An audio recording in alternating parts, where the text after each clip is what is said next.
त्या कारखान्याचे पैसे कुठे गेले? शेतकऱ्यांना विचारण्याचा अधिकार नाही. प्रश्न विचारला तर अब्रू कशी काय गेली? मालेगावात आम्ही जाऊन कोर्टात भूमिका मांडू. दादा भुसे सत्तेचा गैरव्यवहार करत आहेत. दादा भुसे यांच्यासह सर्व मंत्री भ्रष्ट. या सरकारचा पाया आणि कळस भ्रष्ट. खोके मोजून हे सरकार आले आहे. कागदपत्रे आहेत समोर आणेल. या न्यायालयाचा आदर करावाच लागतो. काही न्याय मान्य नसेल तरीही. ही आमची ओळख. युद्धाला जायला प्रेरणा मिळते. त्यांचा रंग बदलला नाही आणि पक्ष बदलला नाही, विकलो नाही. शिंदे आणि अजित पवार बोलतायत ती भाजपची स्क्रिप्ट. उद्धव ठाकरे आणि शरद पवार यांना ठरविण्यासाठी भाजपचा प्रयत्न. चारित्र्य हनन करत आहे. खोटे आरोप अल कायदा टेरेस असं काम होती तशी भाजप करत आहेत. भाजपनं पक्ष आणि घर फोडले. आता नेते तुटत नाही म्हणून चारित्र्यावर हल्ला केला जातोय. अजित पवार आणि मिंधे गटाने त्यांचा मार्ग निवडला नाही. त्यांनी तसे जावे. अजितदादा नाही बोलत नाहीत तर भाजप बोलतंय. शिवसेना आणि NCP महाराष्ट्राच्या अस्मितेसाठी काम करणारे पक्ष. यांना संपविते. भविष्यात महाराष्ट्र आणि देशात आमचे सरकार येईल. बॉम्ब हल्ले आणि आरोप करायचे हे आम्ही पाहिले आहे. काश्मीर, इस्रायल मध्ये आम्ही पाहिलं. तसे भाजप काही लोकांना सोबत घेऊन उद्धव ठाकरे आणि त्यांच्या कुटुंबावर खोटे हल्ले करतात. पवार यांनी सांगितले होते भाजपात जा, तर मग परत का आलात? राजकारण आम्हाला पण कळतं. पवारसाहेब गेले का कुठे?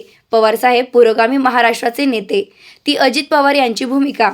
NCP आणि शिवसेना खतम करण्यासाठी भाजपाकडून षडयंत्र. संघाचे कटकारस्थान आणि कपट आहे. व्यक्तिगत टीका. वंश परंपरेनं तुम्हाला इथपर्यंत आणलंय हे विसरू नका. सिंघानियाचं उदाहरण दिलं. त्यांचा विचार आहे.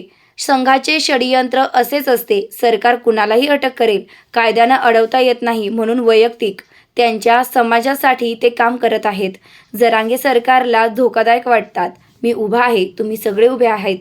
प्रदूषण वाढले, त्यांचे जनक एकनाथ शिंदे आहे. वंशाचा दिवा मुलांपेक्षा मुलीच जास्त लावतात, म्हणजे कुठेतरी पर्सनल टीका. बघा, हे व्यक्तिगत टीका टिप्पणी आहे. त्याच वंशप्रमुखानं तुम्हाला इथपर्यंत नेले विसरू नका. कोणालाही आपण कृतज्ञताही पाळली पाहिजे. हे जे भांडण आहे, हे भांडण गौतम सिंघानिया आणि विजयपत सिंघानिया यांच्या तुम्हाला दिसत आहे की आपल्या बापालाच बाहेर काढलं मालका. अशा प्रकारचे भांडण आहे. जरंगे हा विचार आहे ना.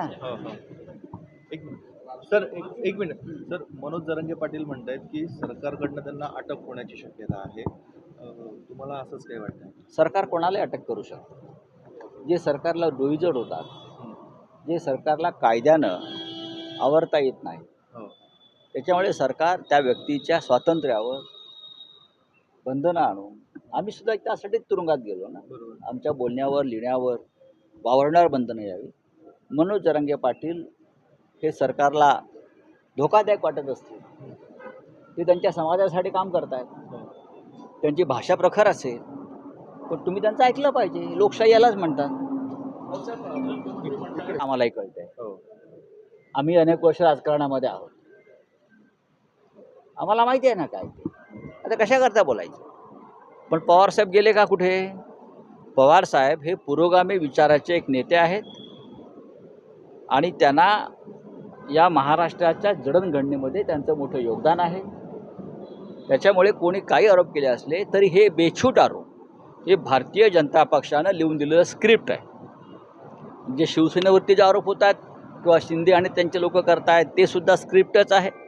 आणि आता हे जे लोक करतायत माननीय पवारसाहेबांवर, ते सुद्धा स्क्रिप्ट आणि दे स्क्रिप्टेड ॲलिगेशन्स. मनोज जरांगे पाटील म्हणतायत हे मुळात हे सरकार भ्रष्टाचाराच्या पायावरच उभं आहे. या सरकारचा पाया आणि कळस हा भ्रष्टाचारावरच उभा आहे. भ्रष्ट मार्गानं सरकार आलं आहे, घटनाबाह्य मार्गानं सरकार आलं आहे, बेकायदेशीर मार्गानं सरकार आलं आहे, खोकीच्या खोकी मोजून सरकार आलं आहे. हे काय सांगायला पाहिजे. याचे पुरावे समोर आलेले आहेत. आता कागदोपत्री पुरावे देऊ. पहा तुम्ही. आपण 2 सुनावण्यांना गैरहजर राहिलात, आज जात आहे. महाराष्ट्रामध्ये यापेक्षाही अधिक गंभीर प्रश्न निर्माण झालेले आहेत. शेतकऱ्यांचा प्रश्न असेल, इतर काही प्रश्न आहेत, घटनात्मक प्रश्न आहेत. न्यायालयाची परवानगी मी तेव्हा घेतली होती खरं म्हणजे. पण ठीक आहे, न्यायालयाचा आदर नेहमी करावाच लागतो. जरी काही न्याय आपल्याला मान्य नसले तरी आपल्याकडे परंपरा आहे न्यायालयाचा आदर करण्याची, त्यानुसार आम्ही करतो. ईडीच्या सुनावणीला तुम्ही नाही बघा, शेवटी हे भारतीय जनता पक्षाची भूमिका आहे. मी अजित पवारांच्या भूमिका म्हणून मानत नाही. मी म्हटलं ना, शिवसेना आणि राष्ट्रवादी काँग्रेस खतम करण्यासाठी ही BJPने आखलेलं एक षडयंत्र आहे आणि त्याचाही भाग आहे. एकनाथ शिंदे आणि त्यांचे लोक आणि अजितदादा पवार आणि त्यांचे लोक हे या षडयंत्राचे एक भाग आहे. संघाचं षडयंत्र हे असंच असतं. संघ विचाराचं हे षडयंत्र आहे, कारस्थान आहे, हे कपट आहे आणि त्या कपटानुसार हे सगळं चालू आहे. धन्यवाद.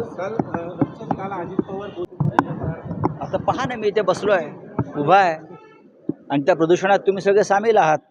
त्यांना सांगा तुम्हाला काहीच करता येत नाही बरं का. या महाराष्ट्रातलं जे प्रदूषण वाढलेलं आहे त्याचे जनक एकनाथ शिंदे आहेत. मी टेक्निक म्हटलं, जगभरामध्ये अशा प्रकारच्या भूमिका घेतल्या जात आहेत की आधी एखाद्या देशावरचं किंवा देशातल्या राष्ट्रवादी संघटनेवरती असे हल्ले करायचे, खुनी हल्ले करायचे, बॉम्ब हल्ले करायचे. त्यातूनही जमलं नाही तर मग त्या देशाचं कॅरेक्टर असॅसिनेशन करायचं, खोटे आरोप करायचे एखाद्या नेत्यावर, एखाद्या सरकारवर. हे आम्ही पाहिलं आहे. काश्मीरच्या बाबतीत पाहिलेलं आहे, आम्ही मणिपूरच्या बाबतीत पाहिलेलं आहे, इस्रायलच्या बाबतीत, युक्रेनच्या बाबतीमध्ये, अफगाणिस्तानच्या बाबतीमध्ये. हे टेक्निक आहे. हे काय एका पक्षाला मी असं म्हणत नाही. पण भारतीय जनता पक्षानं सुद्धा अशा प्रकारे काही लोकांना हाताशी पकडून फोडून आमचे पक्ष खतम करायचे, आमचं नेतृत्व खतम करायचं, कॅरेक्टरवरती हल्ले करायचे. शरद पवार असतील, उद्धव ठाकरे असतील, त्यांच्या कुटुंबावरती असतील. पण त्यातून त्यांना काहीही मिळणार नाही आहे. शिवसेना असेल किंवा शरद पवार यांच्या नेतृत्वाखालची राष्ट्रवादी काँग्रेस असेल, आम्ही आजही भक्कमपणे उभे आहोत. त्याच्यामुळे वारंवार अशा प्रकारच्या खोटे हल्ले, खोटे आरोप करत राहायचे. पवारसाहेबांनी जर आपल्याला सांगितलं असेल भाजपात जा, मग आपण परत का आलात? परत का आलं? लपून का? आणि आता तुम्हाला कोणी सांगितलं जायला? एकनाथ शिंदेलाही पवारसाहेबांनी सांगितलं का? तर पण 2004 मध्येच ठरलं होतं असं ही जे स्क्रिप्ट आहे, एकनाथ शिंदे किंवा त्यांचे लोक जे बोलत आहेत, अजितदादा किंवा त्यांचे लोक बोलत आहेत, हे स्क्रिप्टेड आहे, ज्याला म्हणतो ना, हे लिहून दिलेलं आहे. आणि ही भाजपची भूमिका आहे.